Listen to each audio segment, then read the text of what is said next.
السلام علیکم ورحمۃ اللہ وبرکاتہ۔ بسم اللہ الرحمن الرحیم۔ سانپ بچھو سے بچنے کے لیے یہ وظیفہ پڑھیں۔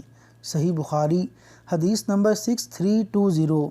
رسول اللہ صلی اللہ علیہ وسلم نے فرمایا، جب تم میں سے کوئی شخص اپنے بستر سے اٹھ کر کہیں جائے اور پھر لوٹ کر آئے تو اسے اپنی چادر کے پلو سے 3 مرتبہ جھاڑ لے، کیونکہ وہ نہیں جانتا کہ اس کے بستر پر کیا مطلب سانپ بچھو وغیرہ آ گیا ہو، اور جب لیٹ جائے تو یہ دعا پڑھے، بسمک ربی وضعت جنبی وبک ارفعہ فإن امسکت نفسی فارحمها وإن أرسلتها فاحفظها بما تحفظ به عبادك الصالحین۔ اللہ تعالی عمل کی توفیق عطا فرمائے۔